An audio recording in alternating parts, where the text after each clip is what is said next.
एक समय की बात है। एक छोटे से गांव में रामू नाम का एक गरीब किसान रहता था। वह ईमानदार, मेहनती, लेकिन बेहद अकेला इंसान था। उसकी पत्नी का देहांत हो चुका था और कोई संतान भी नहीं थी। उसका एकमात्र साथी था एक छोटा सा बंदर, जिसे उसने एक बार घायल हालत में जंगल से उठाया था और पाला था।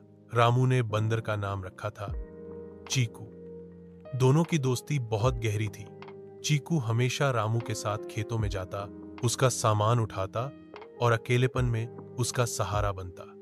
गांव वाले भी उनकी दोस्ती की मिसालें देते थे। एक साल बहुत ही बुरा सूखा पड़ा।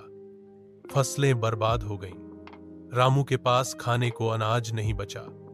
वो खुद तो भूखा रह लेता, लेकिन चीकू को भूखा देख उसका दिल टूट जाता। कई बार वो अपना हिस्सा भी चीकू को खिला देता। एक दिन रामू बहुत बीमार पड़ गया।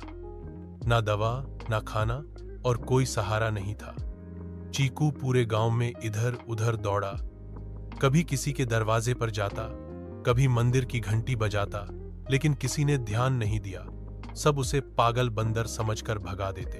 अंत में रामू की हालत और बिगड़ गई। आखिरी समय में चीकू उसकी छाती पर सिर रखकर बैठा रहा। रामू ने कांपते हाथों से चीकू के सिर पर हाथ फेरा और आंखें मूंद ली। अगले दिन गांव वालों ने देखा, रामू की लाश खाट पर थी और चीकू उसके सीने पर मरा पड़ा था। शायद उसने भूख और दुख से प्राण त्याग दिए। आज भी वो गांव वाले कहते हैं, जहां सच्ची दोस्ती होती है वहां जात पात, इंसान जानवर का भेद नहीं रहता। सीख: सच्चा साथ केवल इंसान ही नहीं, जानवर भी निभाते हैं।